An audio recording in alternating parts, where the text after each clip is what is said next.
सबसे ज्यादा धन्यवाद मैं प्राइम मिनिस्टर का करता हूं कि आपने सबको सुना, आपने इतना समय 2 घंटे से ज्यादा यहां समय दिया।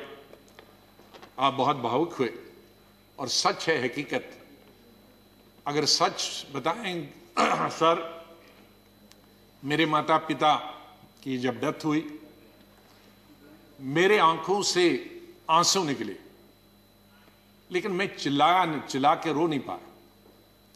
मैंने जिंदगी में सिर्फ चिल्ला के रोया। और जब रोता है इंसान तो वो कोई चिल्ला के रोने के लिए तो आपको आर्टिफिशियल होने की जरूरत नहीं। वो थी पहली संजय गांधी की मौत, इंदिरा गांधी की मौत, राजीव गांधी की मौत। अलग अलग जगह थी, क्योंकि तीनों मौतें अचानक हो गई थी। शायद अगर नेचुरल मौत होती तो वो चीख नहीं निकलती। और चौथी थी जब सुपर सुनामी आ गया था उड़ीसा में 99। मैं हॉस्पिटल गया अपने पिताजी को दिखाने के लिए और उन्होंने कहा कि इनको गैलेपिंग कैंसर है। मुझे तब तक ये गैलेपिंग कैंसर का नहीं, कैंसर मालूम, गैलेपिंग। तो मैंने पूछा इसका क्या मतलब हुआ, कि ज्योग्राफिकल रेशो से बढ़ता है, 2 का 4, 4 का 8, 8 का 16, 16 का 64, जो बढ़ जाता है। और इसकी अपर लिमिट है 21 दिन। तो 21 दिन आप कहीं मत जाओ। दोपहर को मैं ये लेके आया और सुबह हमने प्रोग्राम बनाया कहीं जाने का, इनको घुमाएंगे। मिसेस गांधी का शाम को फोन आया कि वहां साइक्लोन है, कोई दूसरे जनरल सेक्रेटरी हैं वो जाना नहीं चाहते और तुम ही जा सकते हो।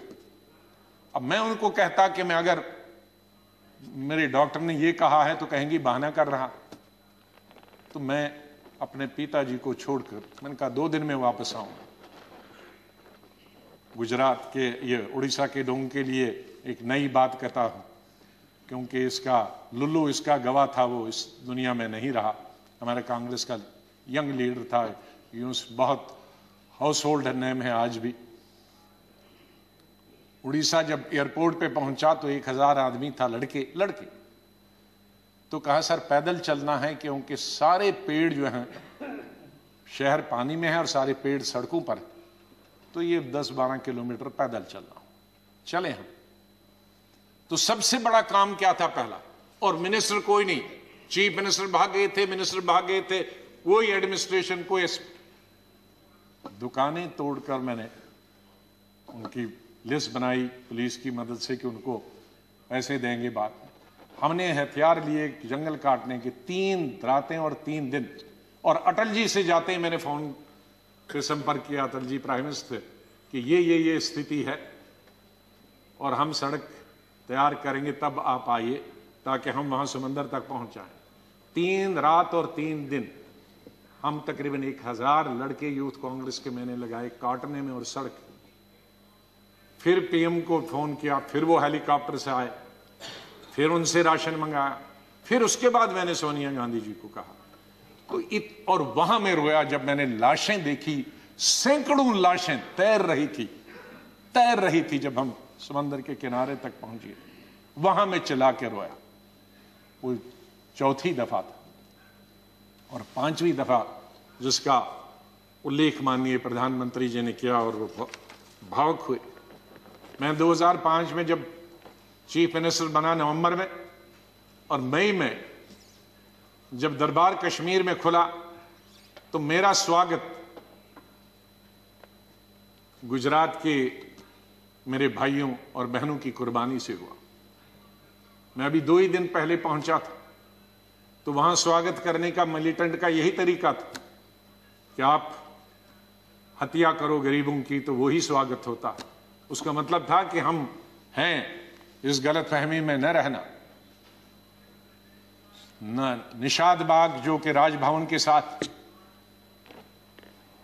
वहां बस से उस पर लिखा था गुजरात की बस, उसमें हमारे तकरीबन 40-50 गुजरात के हमारे भाई बहनें टूरिस्ट, उस पे उन्होंने ग्रेनेड लगाया और मेरे ख्याल में दर्जन से ज्यादा लोग वहीं हताहत हो गए और कई जख्मी हो गए। मैं फौरन तुरंत जगह पे पहुंचा, लेकिन तब तक पुलिस ने वो हटा दिया था। फिर मैं जैसे माननीय प्रधानमंत्री जी, इन्होंने भी डिफेंस मिनिस्टर से बात की, मैंने प्रधानमंत्री जी से बात की, जहाज आया मी-8 उनको लेने के लिए। लेकिन जब मैं एयरपोर्ट पे पहुंचा तो जाहिर है सिक्योरिटी वाले कहते हैं कि सीएम आ रहे हैं, सीएम आ रहे हैं। तो एयरपोर्ट पे ये सब जाने के लिए तैयार थे। हमारे जख्मी भाई, छोटे छोटे बच्चे। तो जब मैं एयरपोर्ट पे पहुंचा तो इन बच्चों ने, जिसका किसी का पिता मर गया था, किसी की मां मर गई थी, वो रोते रोते मेरे टांगों से जब लिपट गए तो मैं जोर से मेरी आवाजें निकल गई, ए खुदा ये क्या तुमने किया। मैं कैसे जवाब दूं इन बच्चों को, मैं कैसे जवाब दूं उन बहनों को जो यहां तफरी के लिए आए थे, सैर के लिए आए थे, और आज मैं लाशें लेकर इनके हवाले कर रहा हूं उनके माता पिता की। तो ये भावुक होने की जरूरी बात है। आज हम ये अल्लाह से, भगवान से यही दुआ करते हैं कि इस देश से मिलिटेंसी खत्म हो जाए, इस देश से आतंकवाद खत्म हो जाए।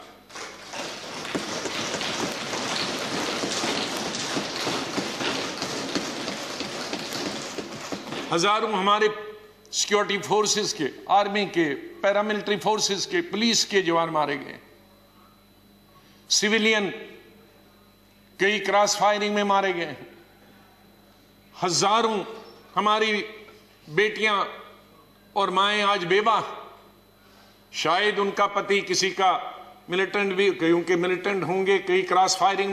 कश्मीर के हालात ठीक हो जाएं। मैं इससे पहले कि कुछ अशार बोलूं, पहले मैंने अपनी फौजियों के नाम बताया था, लेकिन ये शेर मैं बोलना चाहता हूं मेरे कश्मीरी पंडित भाइयों और बहनों के लिए।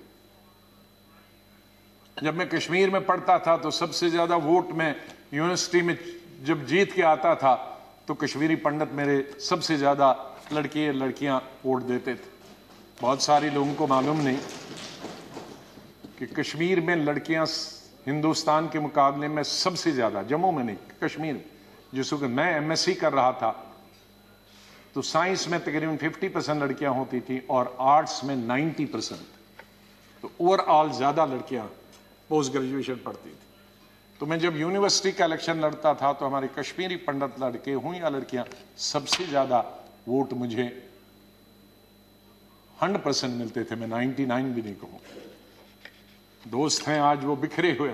मुझे बहुत अफसोस होता है जब मैं उनसे मिलता अपने क्लासमेट्स। ये उन कश्मीरी मेरे भाई पंडितों के नाम जिनके जो घर से बेघर हो गए, उन कश्मीरी बेवाओं के जो बेवाएं हुई हैं और बच्चे हुए और जो वहां से बिछड़ गए, उनके लिए शेर अर्ज करता हूं। गुजर गया, और ये हमारा जो आज मुद्दत खत्म हुई इसके लिए भी कह सकता हूं, गुजर गया वो जो छोटा सा एक फसाना था, गुजर गया वो जो छोटा सा एक फसाना था। फूल थे, चमन था, आशियाना था। गुजर गया वो जो छोटा सा एक फसाना था, फूल थे, चमन थे, था, आशियाना था। न पूछ उजड़े नशे मन की दास्ता, घोंसला उजड़ गया। न पूछ उजड़े नशे मन की दास्ता, न पूछ थे 4 तिनके मगर नाम आशियाना तो था। तो हम उस आशियाने को, आप दोनों यहां बैठे हैं, उसको फिर आशियाना बनाए जो इस वक्त उजड़ा हुआ है। उसके लिए हम सबको प्रयास करना। और मुझे, जैसे मैंने बताया, बहुत काम कर चुके हैं, सेवा कर चुके हैं, आशीर्वाद सबका मिला है। मैं यही कहूंगा, दिल ना उम्मीद तो नहीं नाकाम ही तो है, दिल ना उम्मीद तो नहीं नाकाम ही तो है, लंबी है गम की शाम शाम ही तो है। कितनी लंबी होगी, सवेरा तो आई, विंटर में जरा लंबी होती है, तो लंबी है गम की शाम मगर शाम ही तो है, सवेरा तो फिर आ जाएगा। और आखिर में ये कहूंगा, चाहे हम याद यहां ना होंगे, लेकिन फिर उसके लिए कहूंगा,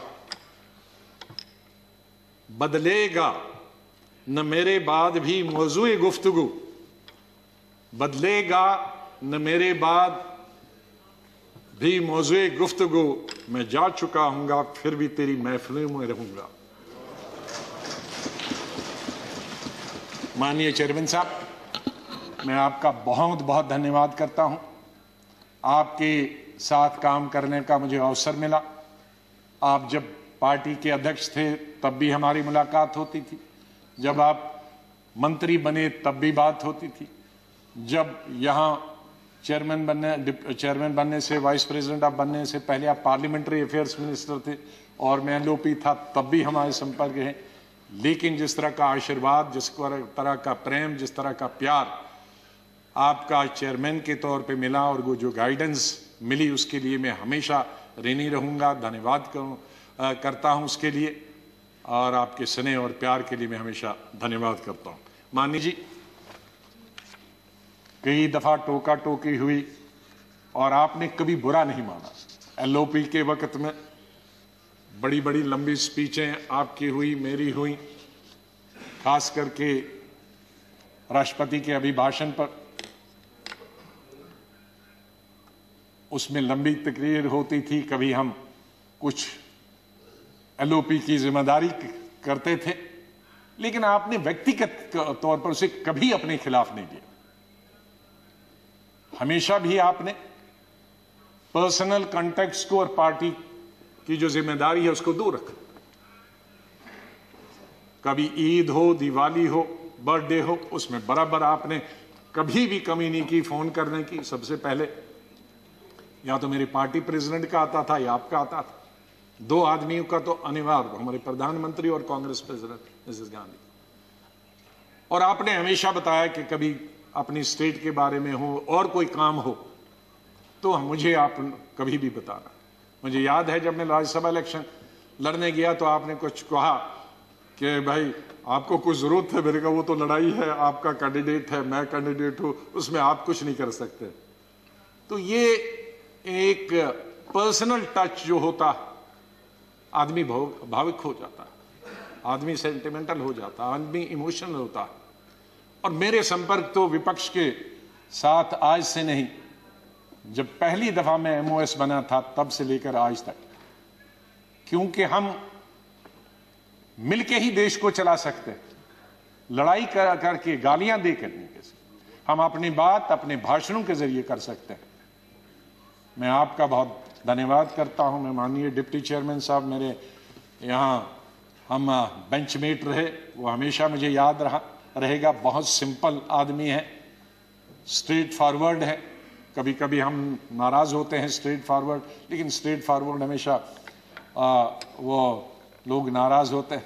और शरद पवार जी से लेकर और यादव जी से लेकर और सब लोग हमारे लीडरों का तो मैं बहुत ही धन्यवाद, सब लेफ्ट राइट एंड सेंटर, नाम क्यों कि कुछ लूंगा तो बहुत सारे हमारे साथी नाराज होंगे। तो चेयरमैन साहब से लेकर और प्रधानमंत्री जी से लेकर, मैं सेक्रेटरी जनरल साहब का कैसे और सेक्रेटरीट का कैसे धन्यवाद कर सकता हूं, मुश्किल है करना, क्योंकि इनका सहयोग मिला बहुत हमेशा, हर वक्त जब भी हमने कुछ चाहा इंफॉर्मेशन पार्लियामेंट की या कोऑर्डिनेशन के बारे में आप तक पहुंचने की बात की, तो सेक्रेटरी जनरल साहब ने और सेक्रेटरीट ने हमने हमेशा हमारी मदद की है।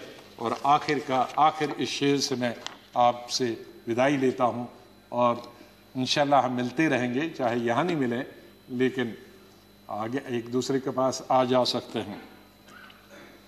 नहीं आएगी, मैं आप लोगों से बोल, नहीं आएगी याद तो बरसों नहीं आएगी, मगर जब याद आओगे तो बहुत याद आओगे। धन्यवाद गुलाम नबी जी।